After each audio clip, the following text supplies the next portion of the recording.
అందరికీ నమస్కారం అండి. నా పేరు MGK Raju, advocate, senior journalist, YSRCP social media state general secretary.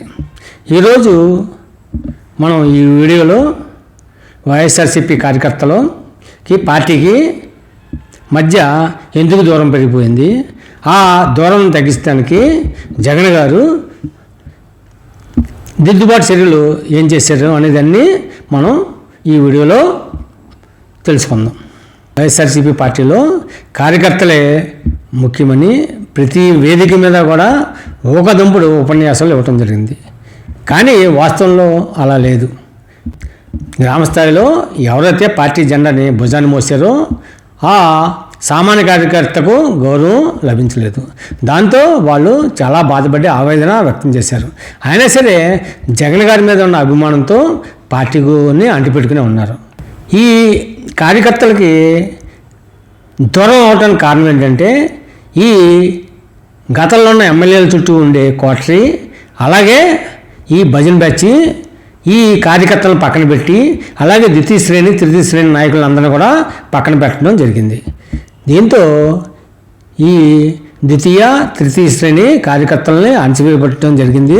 దాంతో అసంతృప్తితో ఎన్నికల్లో వాళ్ళు పార్టీకి సరిగ్గా పనిచేయటం జరిగింది.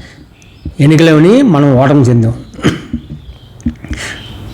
తర్వాత జగన్ గారు ఏంటి పార్టీ నష్టపోవడం కారణం ఏంటి అనేది అనేక మార్గాల ద్వారా అభిప్రాయాలను తెలుసుకున్నారు.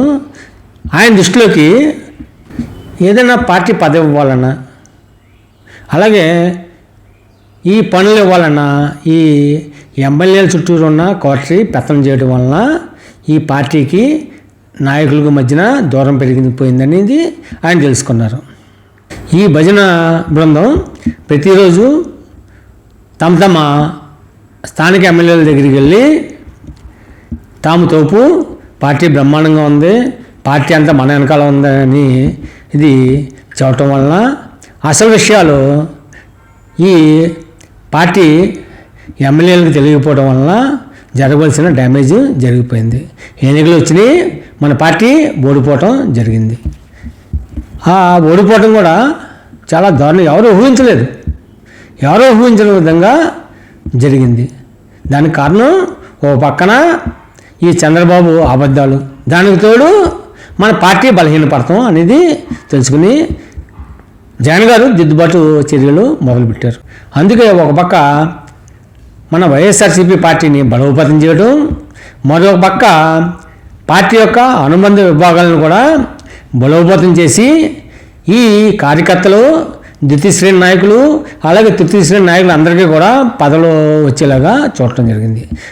రాష్ట్ర వ్యాప్తంగా ఈ పార్టీ పదవులు, అనుబంధ విభాగాల పదవులని రాష్ట్ర, జిల్లా, నియోజకవర్గం, గ్రామ, వార్డు స్థాయిలో ఇవ్వటం జరిగింది.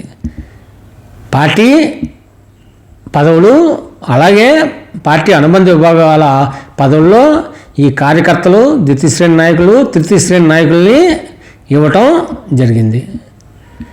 ఇప్పుడు పార్టీలో వేలాది మంది పదవులు పొందారు. ప్రతి కార్యకర్త నాయకుడు అయిపోయాడు. కాబట్టి దీన్ని మనం ఈ పదవుల ద్వారా వచ్చిన నాయకత్వాన్ని ఎలా నిలబెట్టుకుని పార్టీని ఎలా బలోపేతం చేసేయాలనేది ఆలోచించి జగన్ గారు తిరిగి ముఖ్యమంత్రి రావడం, అలాగే మన నియోజకవర్గం పార్టీ కోఆర్డినేటర్ని భారీ మెజార్టీతో గెలిపించాలి.